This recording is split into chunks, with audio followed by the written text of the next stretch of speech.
مرحبا بكم في حلقة جديدة من بودكاست انطلاقة، البودكاست اللي يحكي لكم على قصص نجاح ملهمة، رواد مشاريع وشباب حالم وطموح. بودكاست انطلاقة يجيكم في مشروع ناس تونس الممول من الاتحاد الأوروبي بالشراكة مع منظمة مراسلون بلا حدود. حلقة اليوم حلقة مميزة على خاطر ضيفنا هو مؤسس منصة بصمة أو بلاتفورم بصمة. المنصة هذه هي تعلم الشباب كيفاش يستعمل مواقع التواصل الاجتماعي. التربية على وسائل التواصل الاجتماعي من أهم أهدافها. سعيدة جدا بحضور بحثنا اليوم عاصم تليلي. مرحبا بك عاصم. مرحبا بك أمل، ومرحبا بكل المستمعين ولا المشاهدين اللي يتفرجوا البودكاست. شكرا لك على قبول الدعوة. اليوم نحكيه على مشروع فريد من نوعه، مشروع مش موجود برشا، دونك نحكيه على منصة بصمة. لكن قبل ما نحكيه على المنصة هيت نعرفوا شكون عاصم تليلي.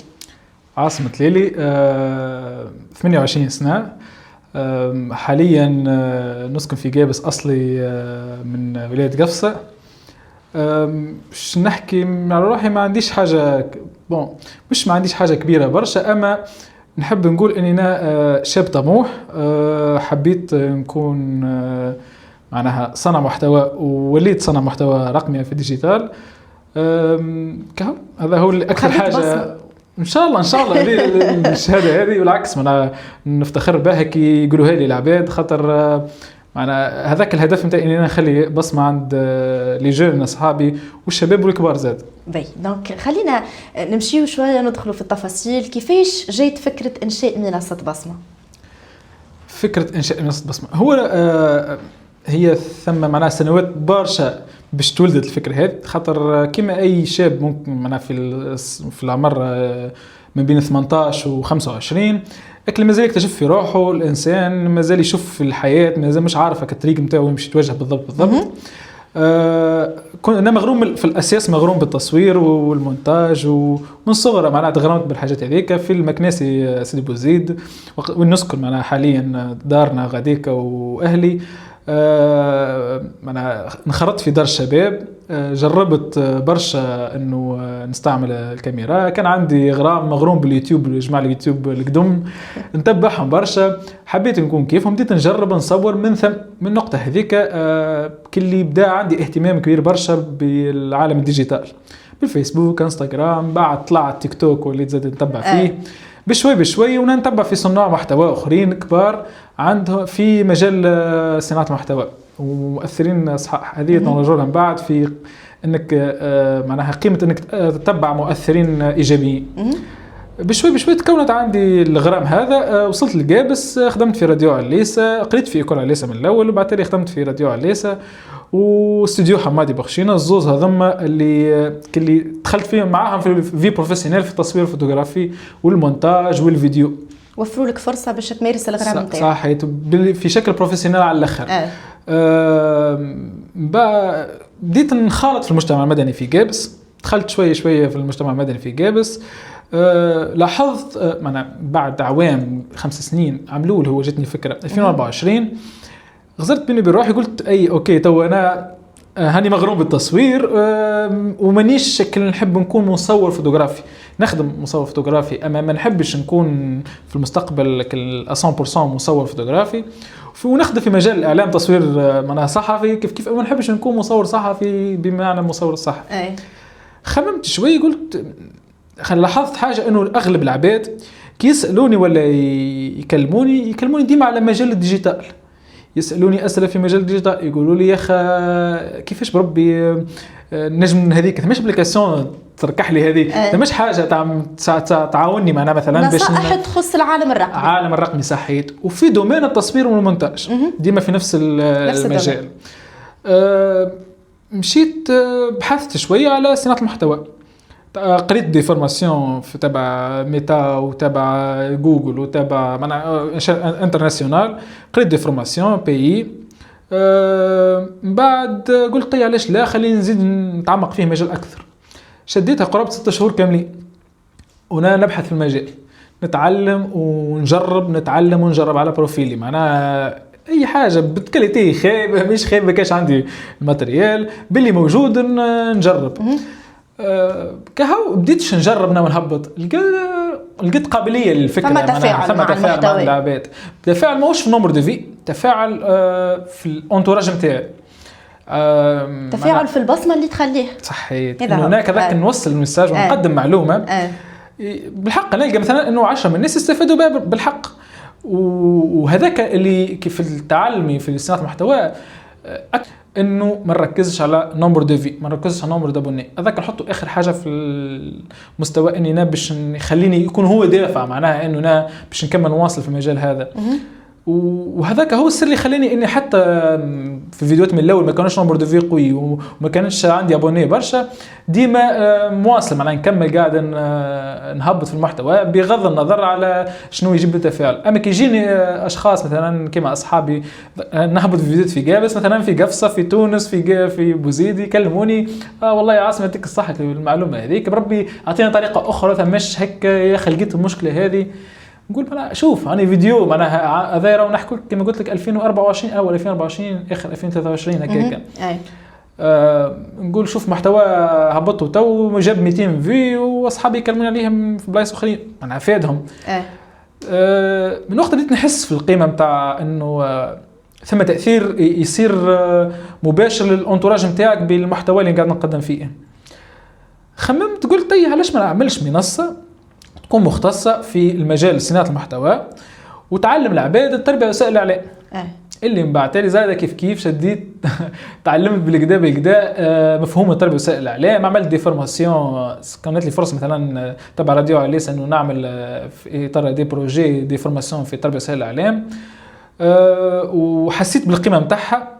كي لاحظت انه انا حسيت بالقيمه نتاعها مشيت حاولت ننشرها لاصحابي، نلقاهم كيف هم اي انسان ننصحه بتربيه وسائل الاعلام والا قدم له اضافه في مفهوم تربيه وسائل الاعلام ويطبقها يحس بتغيير في حياته.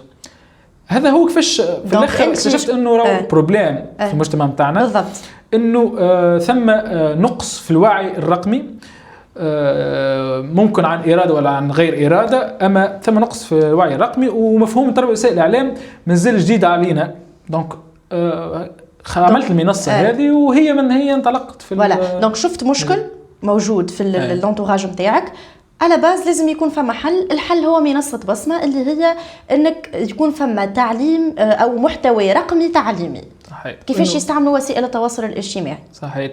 اي نصائح هو بالتحديد، مش معناها كيفاش نحلوا فيسبوك ولا نحلوا تيك توك، اكيد الناس الكل تعرف، وخاصه جيل زاد الجيل الجديد ولا جيل هنا كيف الناس الكل تعرف معناها كيفاش تستعمل السوشيال ميديا.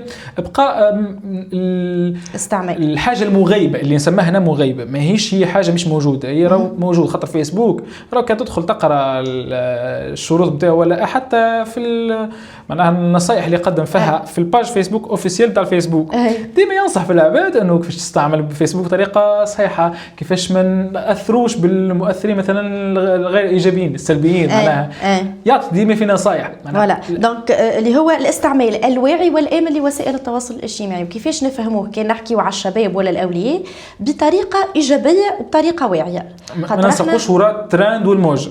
بالضبط. معناها نحاولوا نكونوا مسيطرين على الواحد. مثلا اكيد نعرفوا الناس الكل تو حالات نشوفوها في التيك توك، اخر فيديو مش فيديو واحد، هو اخر حاله ممكن نذكروها معناها اللي توصل اصلا معناها تتسبب في حاجات خايبه للتلامذه صغار مثلا نحن نحكوا، والا تسبب حتى في مشاكل عائليه. صحيح. برشا حاجات، في امراض نفسيه، في عقد نفسيه، في برشا حاجات.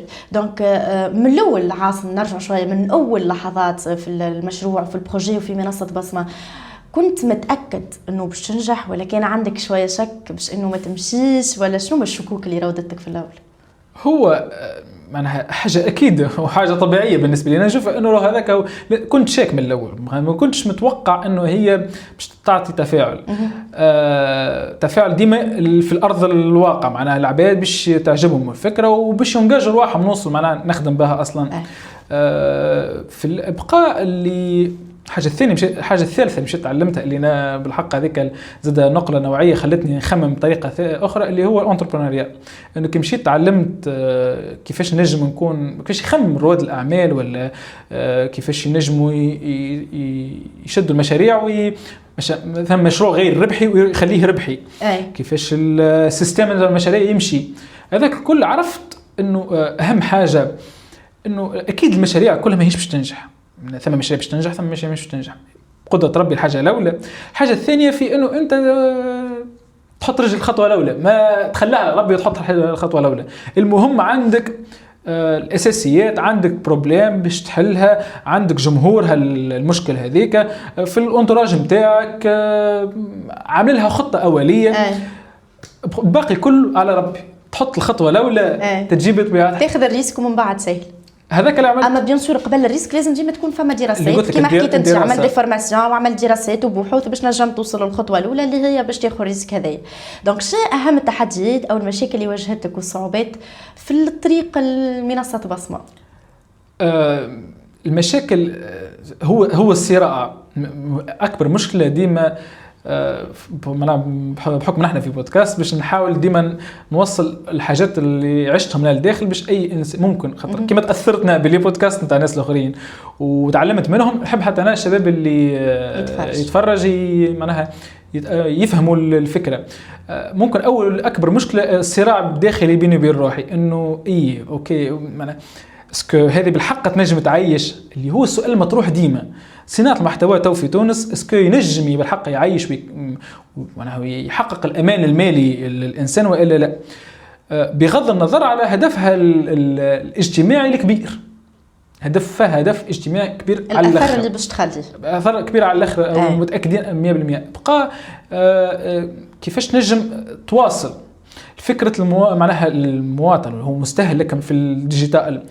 العقليه نتاع تو بديت نلاحظ انه بدات تتبدل العقليه شوي شوي. ثم تغير في انه مثلا يقول لك نجم ندفع على محتوى باش نتعلم به في الديجيتال. الدفع اونلايني بدات تدخل في الثقافه في تونس. هك علاش الصراع بين انه اوكي ماذا بيا ننفع اكثر عباد، ما لازمها فلوس، نمشي نجيب الفلوس، والمحتوى اللي هو محتوى تربوي وتعليمي توعوي دونك ما لازمنيش نخليه يحكر كان على الناس اللي عندها فلوس. الصراع في انه اي عاصمه وين باش تمشي، والمخاوف تاع انه مشروع بالحق ما ينجمش يحافظ على الديمومه نتاعو. هذاك هو اكبر صراع. إذا باش يكون غير ربحي مش ما ينجمش يكون مشروع، وما ينجمش يكون في عالم رياده الاعمال، ما ينجمش يكون زاد فيها ستابل. معناها مستمر او عنده صحيح. يعني يلقى صدى ويلقى نجاح، فحاول تعمل بالانس. هذاك هو الصراع اللي ديما باش يبقى بالنسبه لي انا نشوفه في اي مشروع. هو ينجم يكون باش يبقى الحاجه هذه.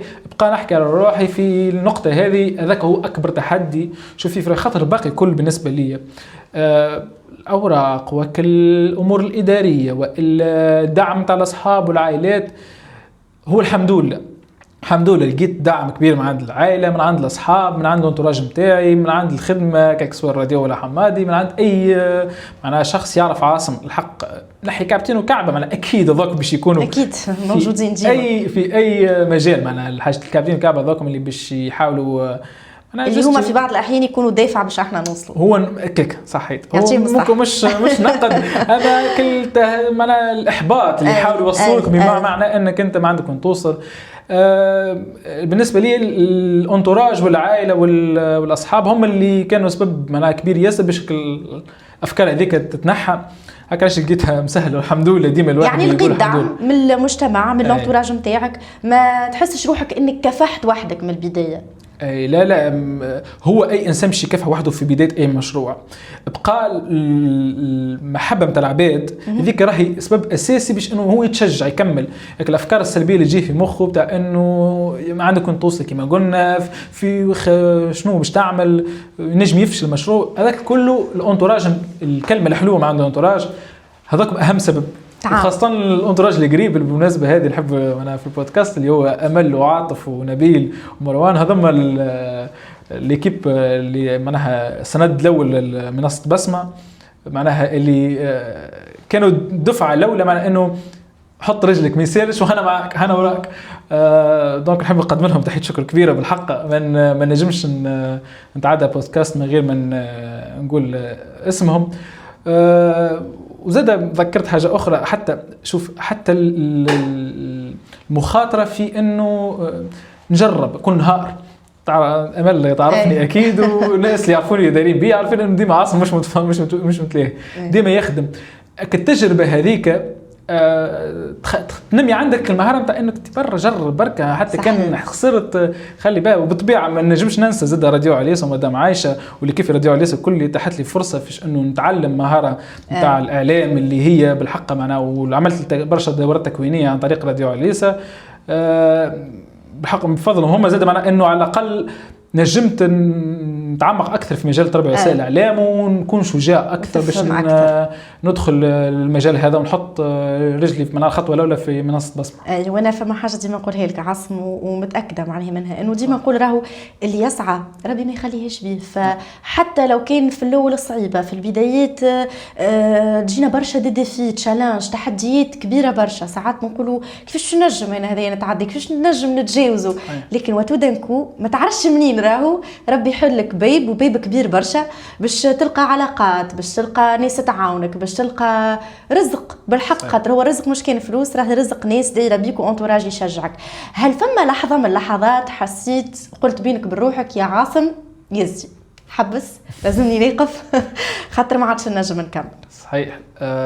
ثم هي حاثة باش نسردها كما هي معنا باش ديما نحاول هنا الهدف انه نبين انه راهو ساعات راهو كلمه من عند صديق ولا في الانتوراج نتاعك تنجم تبدل الدنيا كل.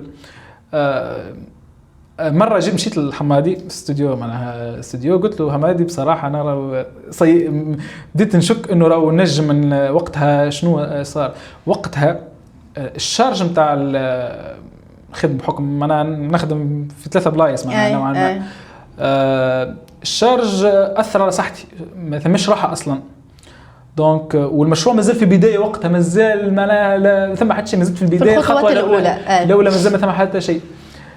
مشيت لحمادي قلت له بصراحه راهو مش حبس يزي وقتها وصل الاحباط للاخر.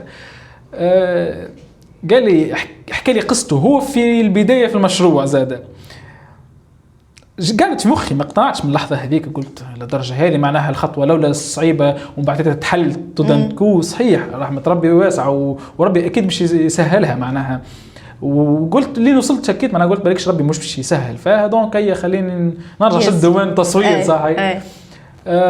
طبت الفكره هذيك تدور في جملته في انه راهو ورالي تصور حتى هو كيفاش قبل كيفاش في البدايه الحانوت كيفاش كان وكيفاش ولا استوديو ينبه عليه على كلمة حانوت استوديو كيفاش كانوا كيفاش ولا. روحت في الدار كل اللي ارتحت قلت قال لي هو نصحني وقتها قال لي بعرفش يجرب واقعد ارتاح سيب عليك ابعد غدوه 24 ساعه ما تعمل حد شيء ما تخدمش رتح روحك ما تعمل حد شيء. مشيت رتحت روحي قعدت بيني وبين روحي قعدت نخمم فيها الحكايه نخمم فيها قلت بالحق توا انا اول مره نشد كاميرا سامسونج الصغار كاميرا سامسونج الصغيره ونتفكر يروح يلتو فيديو عندي بهب في فيسبوك نتشعبط في السكه بتاعت رافي المكنيسي نصور في المكنيسي من فوق. اول مره في حياتي نجرب نصور بالكاميرا. قلت شوف من اللحظه هذيك اللي نتو انواع الكاميرات كل ما نستعملها انواع الاضواء كل شيء نستعمله. قلت شنو معنى انه البدايه نتاع بصمه كانت بي سي معناها وشويه خدمه على الديجيتال وتليفون سامسونج زاد حتى هو معناها متواضع. شنو اللي معنى انه بعد مده تولي ثم ماتريال تولي ثم خدمه تولي ثم برودكسيون. قمت غدوه مشيت صباح رجعت نكمل نخدم على هبط كونتوني وكما يقول لك هو كل شيء بالاقدار. كي هبط الكونتوني هذاك على وقت على نصايح في رمضان هو قبل رمضان الفازه هذه كلمني اول كليون على خدمه في رمضان ورغم انه الفيديو هذاك راه والله ما جاب حتى جاب قريب 300 فيديو مش برشا معناها مش برشا وكلمني كليون. بديت من وقتها فهمت انه بالحق راهو جرب وخلاها على ربي وابدا اخدم وهبط وانتج واعمل اللي المهم تمشي في طريق الصحيح في صناعه المحتوى والا في اللي تعمل فيه كيف صناعه محتوى ولا مشروع تو ربي يسهلها وما تديريش عليها كيفاش تجيك ومن نهار هذاك تبدلت الامور. كي صارت لي الكا هذيك زاد وسمعت القصه عند مثلا كما قلت لك عند حمادي وبديت من بعد لي نخالط زرع فيك الامل صحيح بديت نخالط اكثر حتى في رواد الاعمال الموجودين في هنا في جابس. فهمت انه راهو السر في انك انت تكمل حتى تحس بالاحباط نفس لازم يكون عندك نفس صحيح نفس طويل برشا وصبر.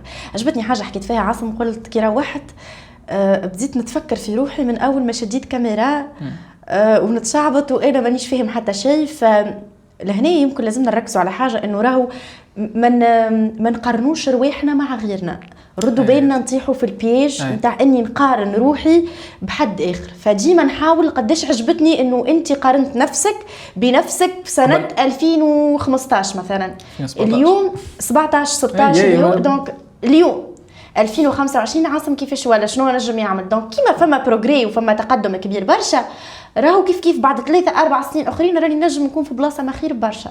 فسمحه برشا معناها انه نقارن روحي ديما بروحي قبل كيفاش كنت، وهكاك نجم نقدم. دونك بعد الحكايه الجميله المليانه هي تحديات وحاجات مزيانه، شو اهم الانجازات اللي تشوف فيها اليوم قاعده تقدم فيها ولا تقوم بها منصه بصمه؟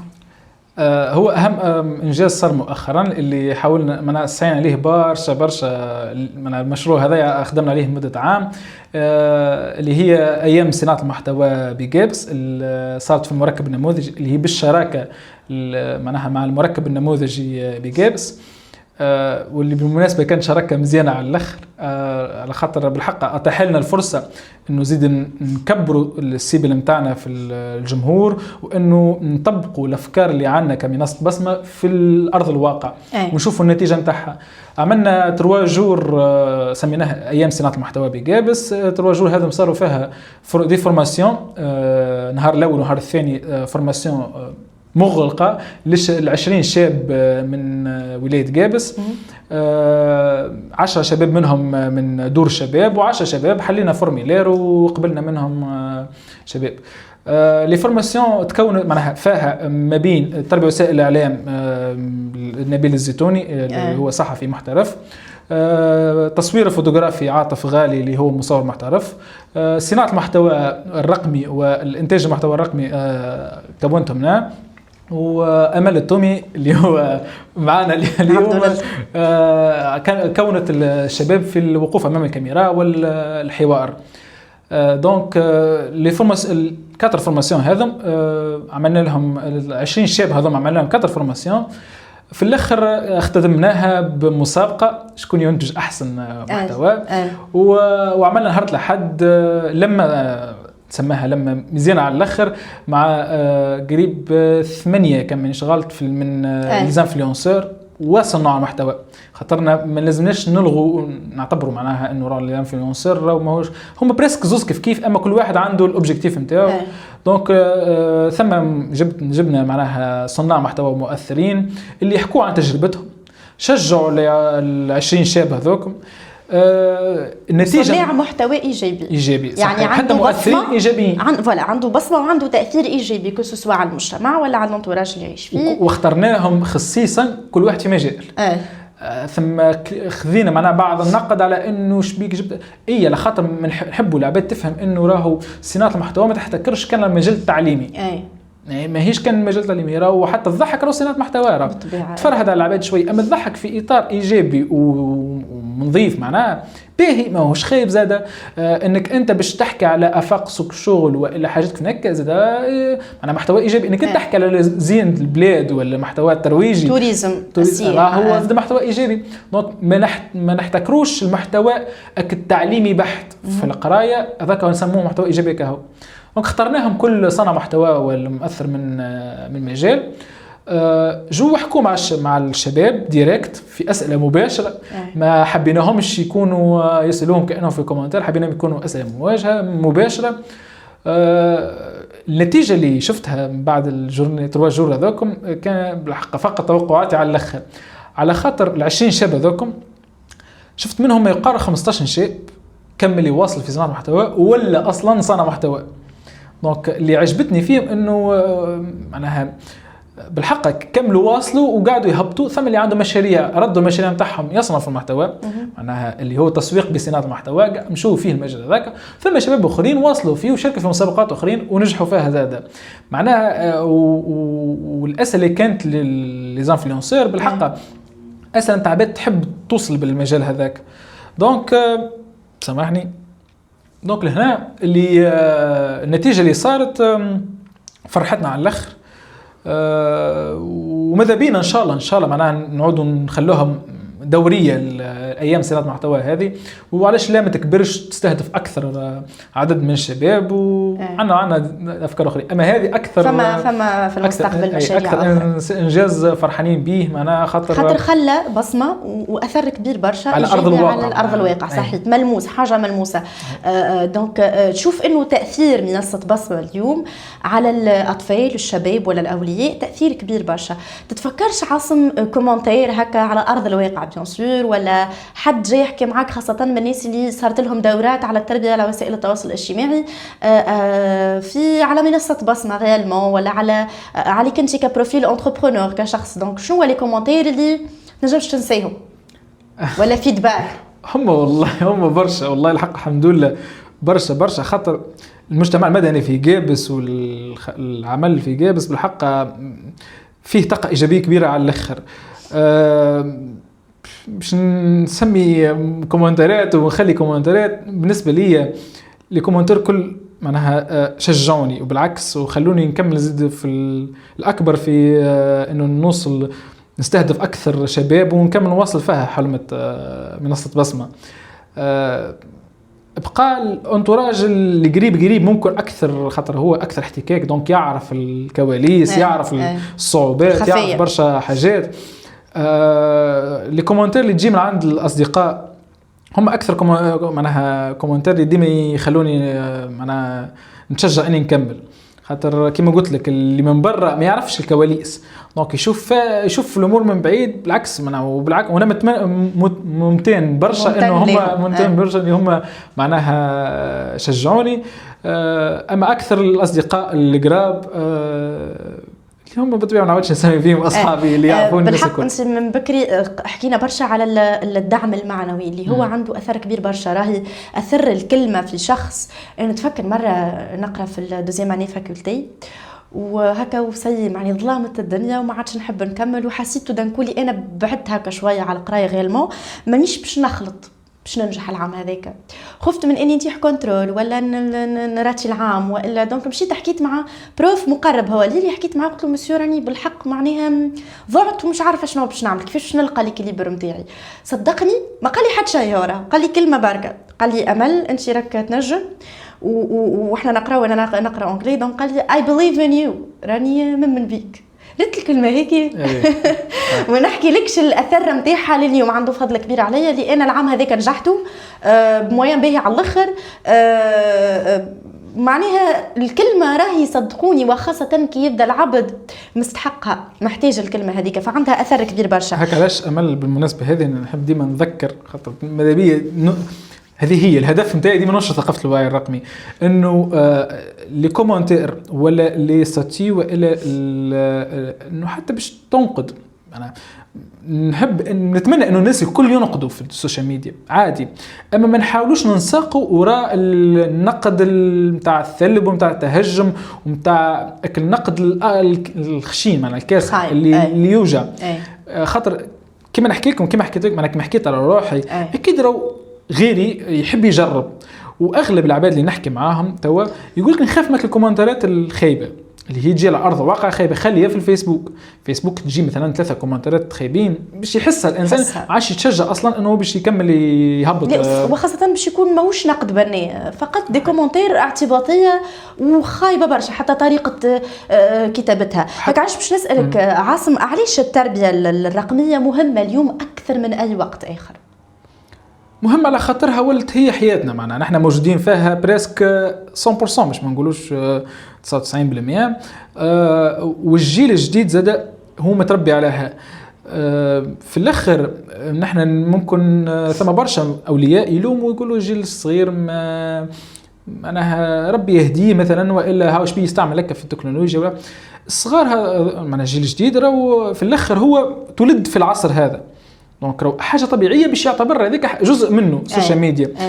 الولي في عوض لا يبقى يقول مثلا كما قلنا الكومنتات الخايبه، يحاول يصلح باللي يقدر، حتى يشوف حاجه غلطه من رايي انك تصلحها بكلمه مثلا يا سيدي ابسط الايمان ربي يهديك، ولو كان تعمل هيك تجيك احلى، تجيك احسن. نصيحه معني نصيحه احسن، معناها حتى تكون ماكش مختص في الاخر، المهم الكلمه الطيبه كما يقولوا راي اساس الحياه نتاعنا الكل كلمه باهيه تنجم تصلح عبد، نجم يكون انسان ماشي وثم برشا يا امل صناع محتوى تاثيرهم ايجابي كبير ياسر.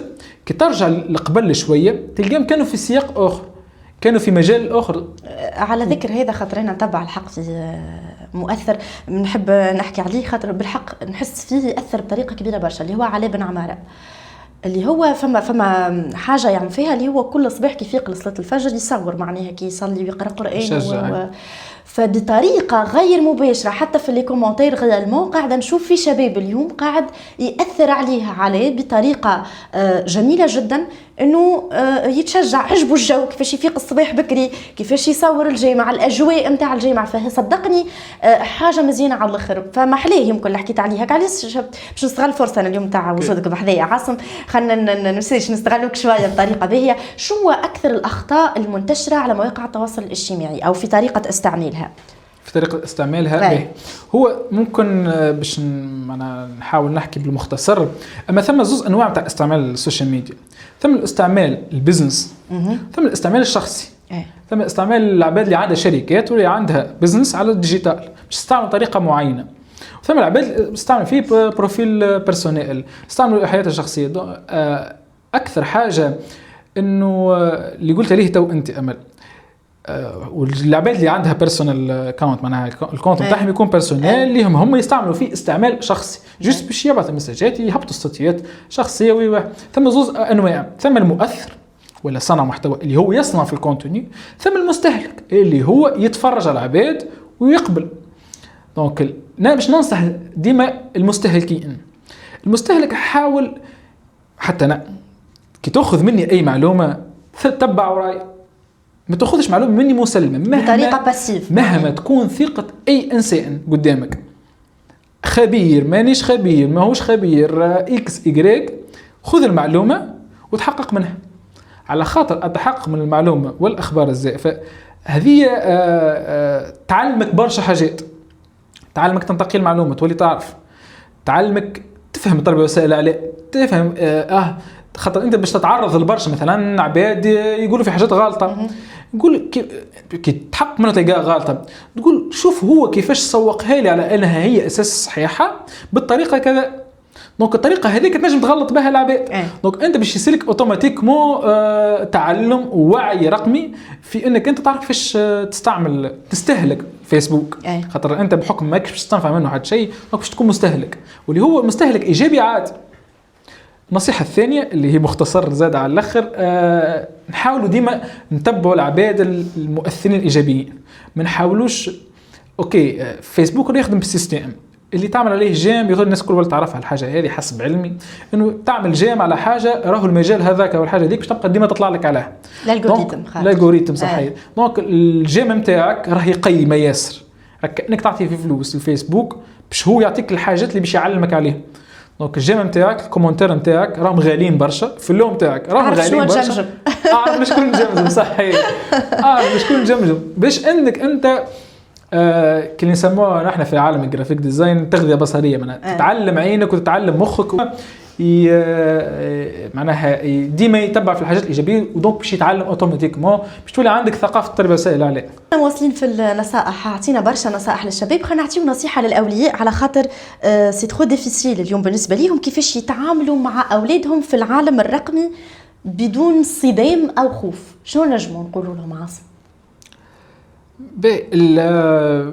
الأولياء كيف النصائح أمل هي ديما تكون اون جينيرال، خاطر بالنسبة لي كل عمر وعنده تعامل محدد أكيد، كما يعرفوا الأخصائيين تاع رياض الأطفال وإلا العباد اللي في التربية يفهموا إنه كل عمر عنده تعامل معين. بقى ثم حاجات عمومية في العالم الديجيتال، إنه الولي أول حاجة لازم هو يتعلم، ما ينجمش يجي ويفهم صغيره ويعرف ايش يحكي معاه من غير ما هو يتعلم، من غير ما يكون هو فاهم اصلا ايش معناها تربيه وسائل الاعلام والا ايش معناها ديجيتال وكيفاش نجم ولده يتعلم ديجيتال. ديما نحكي عن تجارب، انه ثم اولياء يجوني ويقولوا لي مثلا رن صغيرنا يخدم في كونتوني، شوف محلاه وانا بارطاجو فيه ومحلاه، قلت له نسالهم انت كيفاش وصلت معاه للمره هذه، نقولوا لي خليته وحده نرى يفهم ايش معناها تربيه وسائل الاعلام، دونك نجيه من الاول نبدا ننصح فيه كل مره نطيشه تحت حس مس غير ما يفيق، نعمل له فيسبوك نقول له تعالى معناها تبع الكونت مثلا يوتيوب، هذا اكثر شيء صغار يتبعوا يوتيوب هم ما شاء الله عليهم، فهم واليوتيوب اصحاب على الاخر. دونك ونشجع الاولياء انه يتبعوا يوتيوب اكثر من تيك توك وانستغرام. علاش؟ نفسر الجزء موقف، فين باش يفهموا الاولياء اكثر علاش يوتيوب اكثر من تيك توك وانستغرام. تيك توك وانستغرام يخدموا هم يخدموا كل نفس السيستم، اما تيك توك وانستغرام يخدموا اكثر بالسيستم انه يعطيك حاجات جديده حتى انت ماكش من الانتر معناها من الاهتمامات نتاعك. دونك عادي جدا انك تكون انت موجه تيك توكك على انه هو يهتم بالمجال الرقمي، عادي جدا تطلع لك حاجه غير اخلاقيه والا حاجه في مجال اخر. خاطر هذاك باش يشوفك انت اسكو بالحق انت ريسيب هذاك بركه والا يعطيك شواء اخر كل مره. دونك الصغير وفي تيك توك وانستغرام الالغوريثم تو يفهم راه من وين تتحط الجائم، وين تقرص كيفاش تتحل الابليكاسيون الكذا، يفهم هو انه هذاك العمر نتاع التقريبي نتاع الانسان المستعمل قديش. دونك كان هو باش يحس انه هو صغير راه باش يبدا يوجه فيه. اما اليوتيوب لا، اليوتيوب ثم ابليكاسيون اسمها يوتيوب كيدز اللي هي مخصصه كان للصغار، دونك ما تعطيه كان المحتوى للصغار. ويوتيوب فيه خاصيه كان اي واحد يخدم على اليوتيوب ويهبط على اليوتيوب يعرفها، اللي هو يسالك الفيديو هذا موجه للعباد اللي عمرهم اكثر 18 ولا تحت 18. دونك اليوتيوب الالغوريثم تاعو مازال محافظ على انه هو ما يغلطكش مثلا، ما يضرش الصغير بنسبه كبيره، فهمتني؟ دونك يخلوا الصغار يتبعوا يوتيوب في دي كرياتور دو كونتوني، وعندنا برشا دي كرياتور دو كونتوني في تونس قدموا في اي نعرف برشا صغار معناها توا حصل لي الشرف اني عرفتهم بالحق يتبعوا اصلا دوما يجيك يقول لك يبدا يدخلك بالافتتاحيه السلام عليكم، يدخل لك بها هذيك تعرف انه باش تشوف تاثير معناها، شوف صغير كيفاش يجيبها لك بالضبط بالنغمه بالكلام نتاع المؤثر، يجيبها لك كما هي. وكيف يمكن فما اضافه اخرى عاصم نحب نحكي فيها انا، خاطر حكينا فيها قبل في الكواليس على المده الزمنيه نتاع الفيديو، خاطر الاكثريه في التيك توك، والتيك توك متصور ماكس 10 دقائق هو تو ولا متاح ال10 دقائق توت في تيك توك. دونك حتى 10 دقائق راهي مده زمنيه قصيره برشا، فاحنا شفنا ديجا حتى فما دراسات برشا خرجت انه راهو الشورت فيديوز هذوما اللي على تيك توك والانستغرام قاعدين ياثروا بطريقه سلبيه، مش كان على صغيراتنا كهو حتى علينا احنا في ساعه البال اللي احنا ما عادش عندنا ساعه بال نسكرولي نهار كامل على انستغرام من با نسمع عبد يحكي، من با نركز في الكلام. دونك بالحق ولا كي يجي عبد يحكي لك حكايه وليت تتفد ما عادش عندك ساعه بال باش تسمعوا. لكن اليوتيوب فيه دي فيديو فيه هو شورت فيديوز، لكن انت وقت اللي تختار باش تتفرج في فيديو مدته ساعه، بودكاست مدتها ساعه او ساعتين او اكثر، كمان يخليك في الريتم تاع انك بالك واسع، وخاصه للصغار كان باش نعلموهم اللي هما عمر صغير يتفرجوا في فيديو تك تك تك صحيح. تك صحيح. ما عادش باش نخلطوا عليهم. صحيح. هو ثم زوز اصناف من العباد اللي نحكي معهم على حكايه الشورت فيديو، ثم اللي يقولك مستحيل كان تاثر والا ما نتاثرش، اللي هي هذه معلومه نحب ديما نذكر بها، انه راهو على حتى قد ثم شكون ممكن ما يصدقنيش، اما شفت مثلا راني نتاثر بالديجيتال، انت ثم حتى انسان ما يتاثرش بالديجيتال بقى نسبه التاثر مختلفه. ثم اللي يتاثر يفيق الروح يحبس حاط ديما درع، اللي هو الانسان اللي يتعلم التربيه وسائل الاعلام، نفي الاخبار الزائفه ولا التحقق من الاخبار الزائفه وصناعه محتوى الواعي. دونك يفهمهم الثلاثه وعنده عليهم فكره، مش باللازم تكون مختص فيهم، جست تكون عندك عليهم فكره باش تفهم، انت تعود اوتوماتيكمون عينك تفهم السيستم هذاك، حتى كي تتاثر تفيق بروحك. ساعات نستحق انه باش نتبع ترند ولا باش نعمل تحليل لنوعيه محتوى معين، نبدا نسكرولي نلقى روحي دخلت توا ما نفيقش بروحي كيفاش ذاك نضرب 3 ساعات ساعتين 4 صحيت ما نفيقش بروحي. الهدف نتاعي ذلك نحوس على محتوى نلقى روحي نتفرج. دونك التاثير باش يصير قد ما تحاول تقول التاثير باش يصير. وقتاش يصير ما يصيرش تاثير؟ وقت تقول ايه بالحق راني باش نتاثر، وقت تقول ما نتاثرش راك انت اوتوماتيكمون متاثر.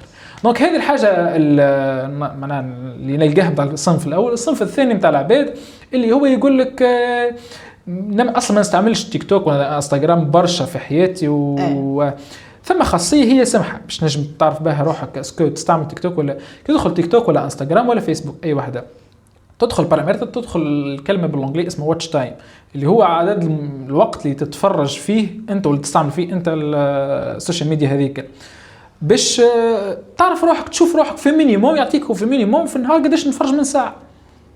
وقتها تنجم تقول بالحق انا راني نستعمل في السوشيال ميديا برشا ولا ما نستعملش. ولا واضح. دونك حكينا في كل شيء عاصم يخص مواقع التواصل الاجتماعي، التربيه على وسائل التواصل الاجتماعي. خلينا نعرفوا شويه شنو تخمم انت تو قاعد في مستقبل منصه بصمه.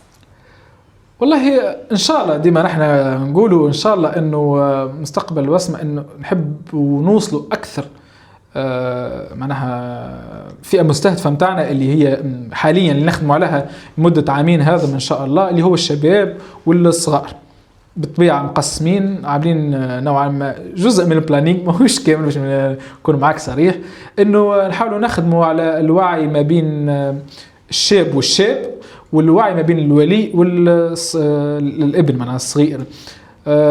نوصلوا باكثر ايفنمونات نحاولوا نعملوها اون بوبليك، نشدوا العالم الرقمي ونخلوه على ارض الواقع، ما نعيشوش كان في العالم الرقمي، نهبطوا لارض الواقع بين بعضنا ونحكوا فيه ونتخاطبوا فيه، خاطر هذاك هو اللي نحس فيه تاثير معناها يمس الاشخاص، معناها اكثر من اني باش نهبط له نصايح على بلاتفورم على مواقع التواصل الاجتماعي. اوكي النصايح هذيك باش تفيدوا في الحياه اليوميه، نسميهم هنا نصايح الفاست فود، باش فيسا يستهلكوها.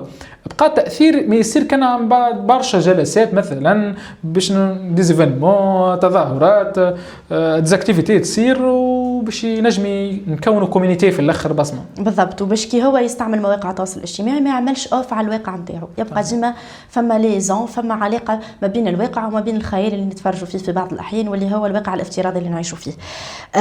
فما برشا شباب اليوم كيفك حالم وطموح ويحب يحل دي بروجي لكن خايف مازال مش عارف شنو يعمل اكزاكتومون. شنو من التجربه نتاعك عاصم، شنو تنصح الشباب او شنو الرساله اللي تنجم تعديها عبر البودكاست اليوم الكل شباب مبادر والا عنده فكره نتاع بروجي؟ فكره نتاع بروجي بغض النظر على نوعيه البروجي، كما حكيت من الاول على كان معناها اي انسان سمع البودكاست كامل نشوف في انه اي انتربرونور ولا اي انسان صاحب مشروع عنده 3 نقاط لازم ديما يركز فيهم، اللي هو ما ييأسش يكمل، حتى كان فشل في الحاجه هذيك يعاود يجرب حاجه اخرى مهما تكون، خطر بالطبيعه انا على فكره ما عنديش كالمشروع هذا، جربت برشا 3 مشاريع اخرين وما نجحوش، معناها ما هيش مش نهايه العالم بالنسبه لي، مشيش دونك ما تيأسش، كمل ديما، وباش يقولوك برشا من الناس وممكن ما تحسهاش اما بالحق كمل.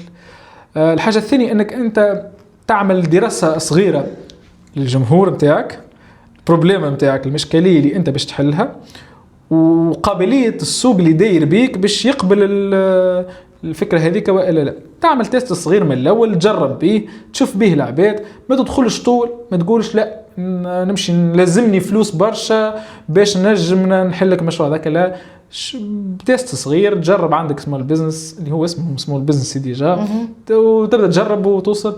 الحاجه الثالثه حاول اي واحد يقوي علاقته بربي وكهو، خاطر ذاك السبب الاساسي الاولاني اللي باش يخليك تكمل، اللي هي حاجه الاولى مفروض، اما بالحق هذيك اهم حاجه اللي باش تخليك تكمل وتخليك ديما تشوف الامور في الخدمه والا في اي حاجه بطريقه ايجابيه، مهما تكون المساوئ نتاع اي حاجه راه كاتبها لك ربي باش تصير قد ما تعمل. حكايه مليانه بالتحديات، مليانه بالنجاحات، مليانه بالالهام. شكرا ليك عاصم على حضورك اليوم.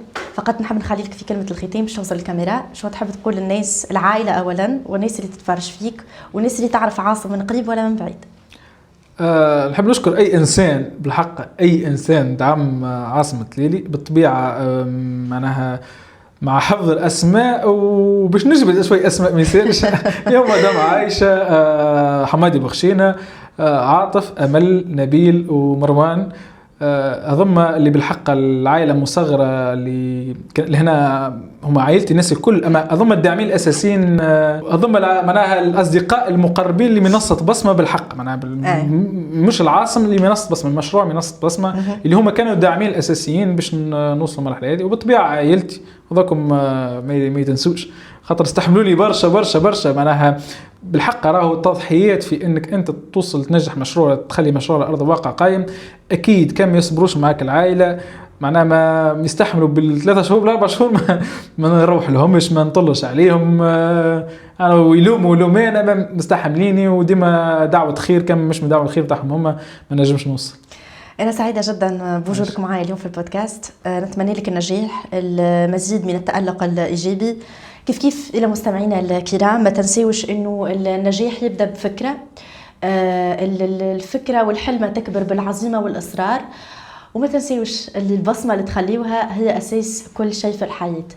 شكرا عاصمة ليلي مرة أخرى على وجودك معي في بودكاست انطلاقة. شكرا لكم مستمعينا ومشاهدينا الكرام بطبيعة اللي تشاهدوا فينا.